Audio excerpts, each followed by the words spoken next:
Picture this.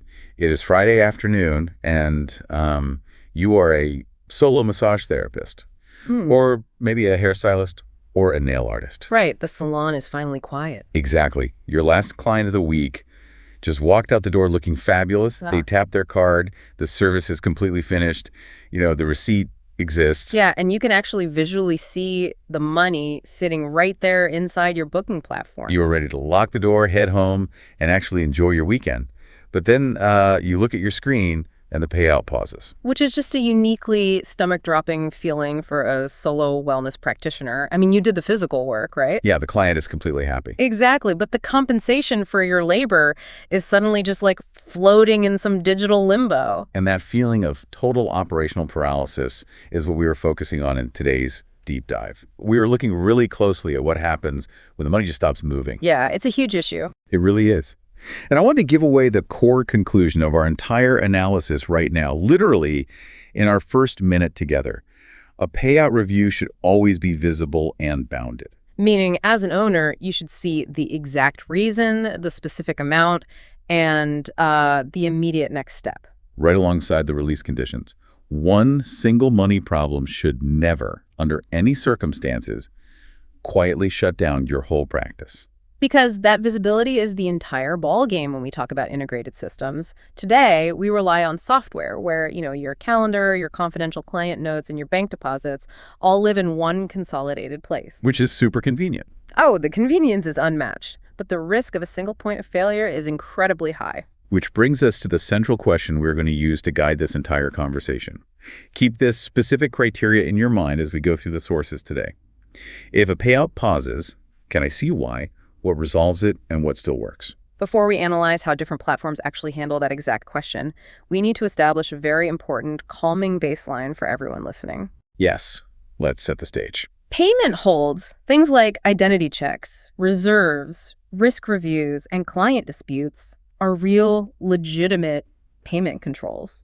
They aren't a glitch. No, not at all. They are universally standard parts of processing credit cards literally anywhere in the world. A hold is not inherently a sign of theft by the platform. Right, they aren't stealing from you. And it certainly doesn't mean the booking company is experiencing a system-wide financial failure either. Our goal today is to help you separate ordinary, standard payment protection from what we might call an operational blind spot. Because the blind spot is where the absolute panic happens. We are moving from understanding that holds just exist in the wild to examining what actually happens when the communication completely breaks down between the software platform and you, the practitioner. Yeah, when you're just left in the dark. I think about it this way. When a payment pauses, it should feel like dropping your smartphone. Okay, I like this analogy. Right. Sure, a glass screen might crack, which is incredibly annoying, but your actual cell service shouldn't get canceled because of it. A paused payment shouldn't mean a paused business. The impact of that exception state is what breaks trust. And to understand why it breaks trust, we really have to look at the mechanics of what is actually happening behind the scenes. Okay, let's unpack this. Because when that communication breaks down, the public fallout is pretty painful. In our source notes today, I have 2 short, verbatim reviews from practitioners who experienced this firsthand. Let's hear them. The first one is a public Trustpilot review from August 15th, 2026, from someone describing herself as a small hair salon owner. She wrote, "Now I'm having to run my business with 2 platforms. Oof, that's a headache. Total nightmare." Then there's another Trustpilot review from August 1st, 2026, from someone running a salon and nail business who simply wrote, "I'm tired of the blackout periods." Okay, so we need to strictly label both of those quotes as individual allegations. Right, very important caveat. Yeah, Trustpilot explicitly states that it does not fact-check reviews. And, the sample of people who take the time to go to a review site to complain, while they may not be representative of the average user's experience. We don't have the full picture. Exactly. We do not have access to their full account history. We don't know the exact cause of those specific holds, or, frankly, if the requested verification documents were ever supplied by the business owner. We are purely looking at the public symptom they are reporting, that horrible feeling of being in a blackout period. Oh. But let's look at the cause. Think of the payment processor like a nightclub bouncer. Okay. If they spot a fake ID at the door, they shouldn't lock the entire club down, trap everyone inside, and turn off the music. They should just pause that one person at the door. So why do these platforms pause the money in the first place? Well, to stick with your bouncer analogy, the processor is just trying to keep the financial ecosystem safe. And card payments are surprisingly complex under the surface. It's not just a magic button. Not at all. Whenever a client taps their card, you basically have authorization and settlement. The authorization is just the client's bank instantly saying, yes, this person has the funds. Okay. But the settlement is the actual, days-long behind-the-scenes process of moving that money from their bank into your bank. So the platform is essentially fronting you the money, or at least making promises based on that initial yes. Precisely. And the money pauses if the risk profile of that settlement suddenly changes. Like if your bank details don't quite match your legal business name. Oh, that happens all the time. Or if a routine identity check requires a supplementary verification document, the system halts. It also pauses for unusual transaction patterns. Like what? Well, let's say you normally charge $100 for a standard cut and color, but today you process a $3,000 transaction for a massive set of custom extensions. Yeah. That's going to trigger an automated risk review. Client disputes, formerly known as chargebacks, will also instantly pause funds. A chargeback being when a client calls their credit card company and claims they didn't authorize the charge, leaving the platform caught in the middle. Yes, and importantly, processors often apply what's called a reserve while they review those risks. A reserve. Yeah, if they look at your account and calculate that the risk of future loss or dispute is elevated, they hold a portion of your funds in a separate bucket. It acts as a security deposit. Okay, that makes sense. And we have to stress, a reserve is not proof of wrongdoing by the practitioner. It is simply a mathematical lever that financial institutions pull to protect themselves from liability. But even knowing that it's a standard mathematical lever, it is massively disruptive to a solo practitioner's cash flow. I mean, we see this tension documented heavily in the public record. We really do. Looking at the Better Business Bureau complaints from 2026 for Gloss Genius, you see distinct allegations of delayed payouts or practitioners having problems with verification and sudden loss of account access. Right, but again, the BBB, much like Trustpilot, doesn't verify the accuracy of third-party complaints. But the illuminating part of that source material is actually the company's response. Oh, interesting. What do they say? In one highly visible response to a May complaint, Gloss Genius cited mandatory identity and security checks. They stated quite plainly that verification couldn't be completed for that specific account. And the customer pushed back. Yeah, the customer disputed that explanation in the thread, and obviously, we cannot adjudicate that specific conflict here. What it does show us, however, is the security mechanism actively at work in the real world. I do want to balance that picture, though. When you look over at Capterra's page for Gloss Genius, which features a much larger review set and a very high average rating, you see a completely different narrative. Night and day. Truly. Verified owners are talking about how beautifully the platform organizes their day, simplifies their complicated appointment scheduling, and, provides incredibly steady, reliable cash flow. Which tells us that the day-to-day, normal state, the happy path, works exceptionally well for a vast majority of users. Right. The balanced takeaway is that complaints are allegations, not final verdicts. But this mixed public picture highlights something unavoidable: the sheer pain of exception states. Yes, the exception state. When things go wrong, the lack of operational clarity creates an enormous amount of stress for a solo practitioner whose rent is due. That raises a critical point about how we evaluate these tools. Since every single platform has the legal right and, frankly, the regulatory obligation to pause your money, how do they actually compare when things go sideways? That's the real test. We can't just judge them on how fast they pay out on a good day. We have to look at how they design their software for a bad day. This is where we have to strictly separate normal payout speed from exception handling. The most useful comparison for a business owner isn't, does this platform hold money? Because, mathematically and legally, they all do. They have to. Exactly. The most vital comparison is, how inspectable do they make that hold?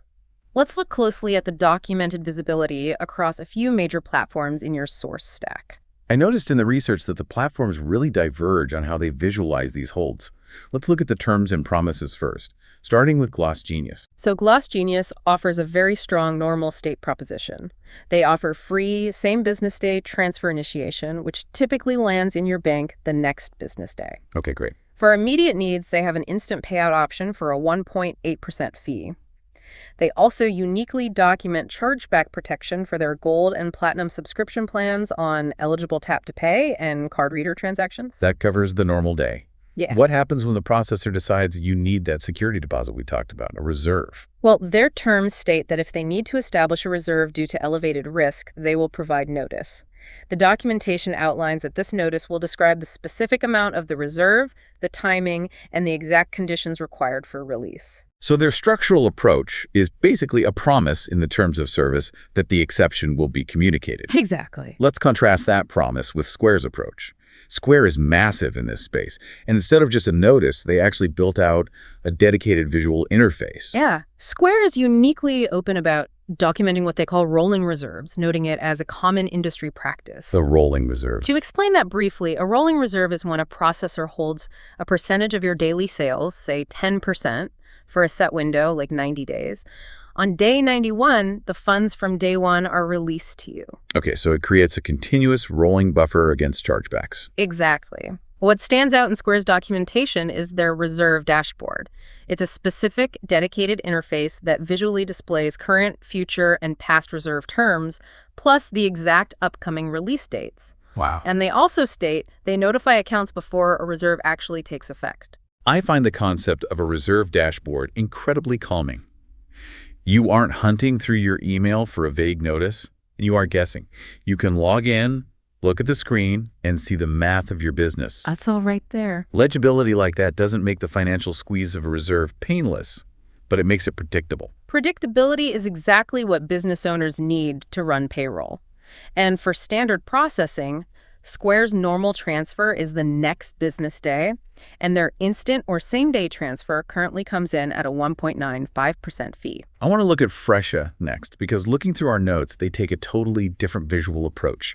Instead of a dedicated reserve dashboard, they use a concept they call the business wallet. Right. It looks like they actually split up your balance to segregate the funds. They do. Fresha's business wallet visually distinguishes between your total balance, your available balance, and your pending balance.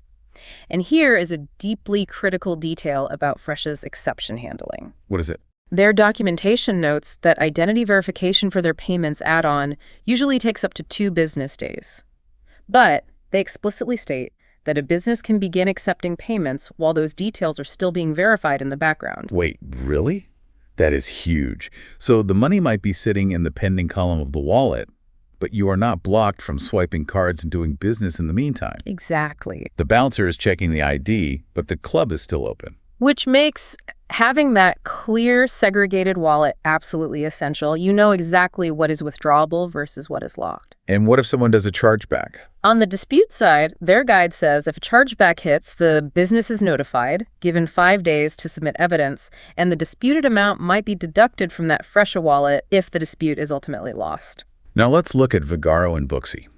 These two seem to take what I'd call a gatekeeper approach, where they put strict, defined boundaries on how fast you can access your money to mitigate their own risk. Yeah, Vagaro clearly documents their normal batch cutoffs and expected deposit timing. For faster access, they offer instant and same-day payouts for a 1.75% fee. Okay. But look at the deliberate boundaries. It has a strict $25 minimum and a $2,500 maximum per payout. Ah, I see. Furthermore, to even use that faster path, you must be using Vagaro credit card processing, have established enough transaction history, and use a supported bank. Those boundaries define the risk. A $2,500 maximum might easily cover a solo stylist's weekend. But if you have a massive retail day and sell $4,000 worth of product, you are going to hit that wall. You absolutely will. And you need to know why that wall exists. It's not a glitch. It's the processor mitigating the risk of moving unsettled funds. What about Booksy? Booksy functions similarly. Their standard payout is typically the next business day after verification. They also utilize a business wallet feature showing if a payout is in a paid, processing, or failed status alongside an estimated arrival time. What about their fast payout? Their fast payout option costs 1.5%. But the limits are even tighter. It's restricted to between $50 and $500 once per day. Wow, just $500. Yeah. And accessing it depends on having a verified debit card, a solid payment history, and an ongoing activity review. So looking at all 5 of these platforms, Gloss Genius, Square, Fresha, Vagaro, and Booksy, the underlying lesson isn't about finding a magic software that never holds your funds. No, because none of these products promise that a financial review will never happen to you. They legally cannot make that promise. The actionable difference between these tools lies entirely in what you, the owner, are permitted to see when the system inevitably flags something. Right. How specific is the required action they demand from you? What release timing is mathematically visible on your screen? And crucially, how much of your daily practice remains usable while that review is being conducted by a back office team? Here's where it gets really interesting. This brings us back to the idea of integrated software acting as your salon's Swiss Army knife. Okay, I'm following. It is incredibly convenient to have your calendar, your checkout flow, and your automated client messaging seamlessly linked in one single tool. But if the little scissors break on my Swiss Army knife, I should absolutely still be able to use the knife blade. That's a great way to put it. I get protecting the financial ecosystem, but from the stylist's perspective, freezing the calendar feels like a severe punishment for a crime they haven't even committed yet. The industry term for what you were describing is the principle of containment. Containment. Yeah. If a platform cannot verify a payment identity, or if an algorithm detects suspected fraud, the processor absolutely must stop new card processing. The bouncer has to stop the suspicious person at the door. Right, of course. They may need to hold a payout and put strong protections around financial controls. That is literally their job. I understand stopping money. But, and this is the foundational distinction every software user needs to understand, it does not automatically follow that your upcoming calendar views, your client contact paths, or your historical service records must become completely inaccessible. They shouldn't be linked like that. The ultimate design goal for practice management software should be containment. The software should pause what absolutely must be paused financially, explain that pause with pristine clarity, and purposefully keep unrelated, lawful operations available to the business owner. So if my identity needs re-verifying because my driver's license expired, go ahead and freeze my payouts. But let me at least open my calendar for tomorrow so I know who is coming into my chair. Exactly. Let me use the messaging feature to text my 2 p.m. appointment to tell them I'm running 5 minutes late. Right. When a platform restricts everything because of one isolated financial flag, that is when a routine money problem quietly shuts down the whole practice. As a solo practitioner listening to this right now, how do you practically manage that risk? You don't have an IT department. You don't want to maintain a burdensome, stressful checklist of every possible exception state. Nobody has time for that. And you definitely don't want to pay for and run 2 completely separate booking systems side by side forever, just in case one randomly goes dark. You avoid that burden by teaching yourself a single recognition cue. You are looking for a platform that consistently provides what we call a calm exception state. A calm exception state. Break that down for me. What does that actually look like when you are staring at your laptop on a Friday afternoon? It means that the second something goes wrong, the system's interface answers a few basic questions immediately without making you call a support line. Like what? Which specific transactions and what exact dollar amount are affected? What specific document or action is needed from you to resolve it? When did the review officially begin? What is the next expected update or release condition? It's all about legibility. And checking our containment standard, can you still view your appointments and contact your already booked clients? The problem isn't the hold, the problem is the dark room. Exactly. Does the platform make the exception legible and contained? Now, to manage expectations, having this visual clarity does not guarantee a favorable outcome. Right. The processor might review your documents and still decide they cannot support your business model, but clarity ensures you understand the practice you have to run while that decision is pending. You aren't operating in a void. If we are going to set this high standard of containment and clarity for Square, Fresha, and the rest of the industry, we have to look in the mirror. We have to talk about where the producer of this very deep dive stands on this exact issue. We do. And this requires a very clear, objective disclosure to our listeners. This deep dive is produced by Kirah. That's right. However, it is essential to state plainly that Kirah currently has no verified public merchant payout capability. There is no public Kirah reserve policy, no established identity verification path, no chargeback protection plan, and no payout review workflow that has been verified in the market. I want to make that crystal clear for you listening. Kirah is not being presented here as the current alternative to the platforms we just discussed. We aren't saying they have the magic fix. We are not claiming that Kirah somehow magically avoids these complex payment problems. We aren't claiming faster transfer speeds. We aren't claiming Kirah currently separates calendar access from payment reviews. And we are not announcing a secret roadmap to fix this in the near future. The standard of containment we've discussed today applies universally across the board. The tough questions we are asking are useful to define what a good system looks like before a Kirah product answer even exists. If Kirah ever publicly demonstrates merchant payouts down the road, you must hold them to this exact same unyielding standard. Absolutely. You need to ask them the exact same questions. What pauses, what stays usable, what do you see as the owner, and what resolves the review? Until those specific answers are actually demonstrated in the real world, they are requirements for a good system, not features of this one. It is about establishing and maintaining an objective standard for the entire wellness software industry. To synthesize all of this for you, you are running a business. You have clients to serve. You do not need to become an expert in the underlying mathematics of payment processing. Please don't. You don't need to assume that every single hold is a scam, or distrust integrated systems entirely, or try to creatively evade verification controls. You just need to rely on that one low-burden recognition queue. Because when a normal path breaks, and inevitably, given enough time and enough transactions, it will break for someone calm, comes from clarity. It really does. It does not come from pretending exceptions never happen. If you get a vague answer from a platform during a hold, that doesn't necessarily prove misconduct on their part. It just identifies where the structural uncertainty lives in their software design. And uncertainty is the ultimate enemy of a calm practice.